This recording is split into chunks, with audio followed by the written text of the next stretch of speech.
अफगानिस्तान से खबर आ रही है, रसिया के जो फॉरेन मिनिस्टर है सर्गेई लावरोव, उन्होंने कल प्रेस कॉन्फ्रेंस रखी थी। प्रेस कॉन्फ्रेंस में उन्होंने रसिया की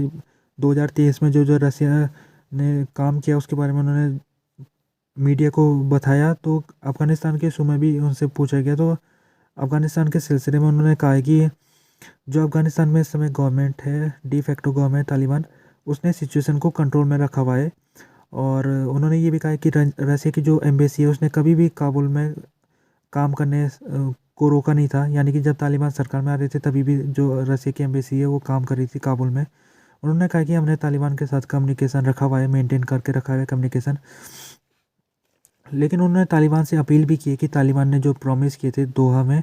उस प्रॉमिसेस को तालिबान को पूरा करना चाहिए, जैसे कि एथनिक इंक्लूसिविलिटी, यानी कि सभी एथनिक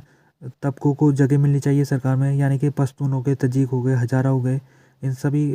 जो एथनिक ग्रुप है उनको पावर का हिस्सा मिलना चाहिए। दूसरा इन्होंने कहा कि पॉलिटिकल इंक्लूसिविलिटी भी होनी चाहिए, यानी कि सारी पावर तालिबान के पास नहीं होनी चाहिए, बल्कि दूसरी पार्टी भी है अफ़गानिस्तान में तो उनको भी पावर मिलनी चाहिए। तो ये रसिया के फॉरेन मिनिस्टर सर्गेई लावरोव ने कहा है। अभी तक इनका जो लावरोव के स्टेटमेंट है उसके ऊपर जो तालिबान सरकार के स्पोक पर्सन है उनके तरफ से कोई अभी तक जवाब नहीं आया है।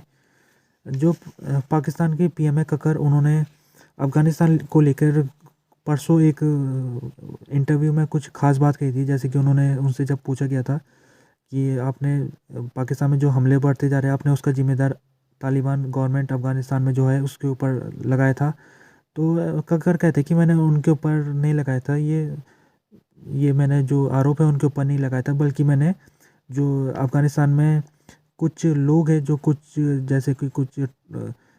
कुछ फाइटर्स हैं अफ़गानिस्तान में इस समय, जो कि इस सिचुएशन का फ़ायदा उठा रहे हैं, यानी कि जो जब से अमेरिका ने विड्रॉ किया है अफ़गानिस्तान से, तब से कई वेपन्स थे अमेरिका के जो कि अफ़गानिस्तान में पड़े रहे। तो कई ऐसे फाइटर्स हैं जो कि जिन्होंने इस वेपन्स को अपने साथ ले गए और इनको ब्लैक मार्केट में बेच दिया। तो इस समय जो ब्लैक मार्केट में यहाँ पर अफ़गानिस्तान में काफ़ी हथियार बिक रहा है, तो ये जो हथियार है ये पाकिस्तान में पहुँच रहा है, और पाकिस्तान में जब ये पहुँच रहा है तो यहाँ पर पाकिस्तान में ये हमले हो रहे हैं इस वेपन्स के द्वारा। तो ककर का कहने का मतलब ये है कि जो अफ़गानिस्तान में सिचुएशन है उसको इन्होंने जिम्मेदार ठहराया, उन्होंने सीधे तालिबान को नहीं ठहराया। उन्होंने कहा कि अफ़गानिस्तान में सिचुएशन इस समय काफ़ी गंभीर है और उसका फ़ायदा जो तहरीक तालिबान पाकिस्तान है वो उठा रही है। जो तुर्की है, तुर्की के एम्बेसडर काबुल में सैंक ऊनाल, उन्होंने अफ़गानिस्तान के जो डिप्टी पीएम है मौलवी अब्दुल कबीर के साथ आज मुलाकात की, जिसमें उन्होंने कहा है कि जो तुर्की है वो कभी भी अफ़गानिस्तान के ख़िलाफ़ किसी भी एक्टिविटी को परमिशन नहीं देगा। अभी जब से तालिबान गवर्नमेंट आ रही थी 2021 में, उसके बाद कई अफ़गान लोग थे जो तुर्की में भाग गए थे। तो जो तालिबान सरकार है उसको इस बात का शक रहता है कि ये जो तुर्की में ये जो लोग भाग के गए थे वो हो सकता है कि जो अफ़गान गवर्नमेंट है उसके ख़िलाफ़ ये वहाँ पर कुछ कार्रवाई करे, कुछ ऐसे मुहिम चलाए जिससे जो तालिबान गवर्नमेंट है उसको नुकसान हो सकता है। तो आज के दिन तुर्की के जो एम्बेसडर है उन्होंने क्लियर कर दिया, उन्होंने जो अफ़गान गवर्नमेंट का कुछ उनकी जो कंप्लेन थी तुर्की को लेकर, तो उस कंप्लेन को उन्होंने शांत कर दिया और उन्होंने कहा कि हम किसी भी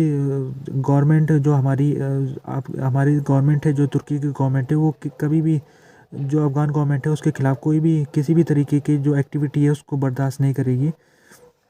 इसके अलावा जो एम्बेसडर थे तुर्की के एम्बेसडर, उन्होंने दूसरे इशूज़ में भी बात की, ख़ासतौर में जो इन्वेस्टमेंट को लेकर बातचीत हुई, एग्रीकल्चर को लेकर, इलेक्ट्रिसिटी को लेकर हुई, माइनिंग को लेकर बातचीत हुई।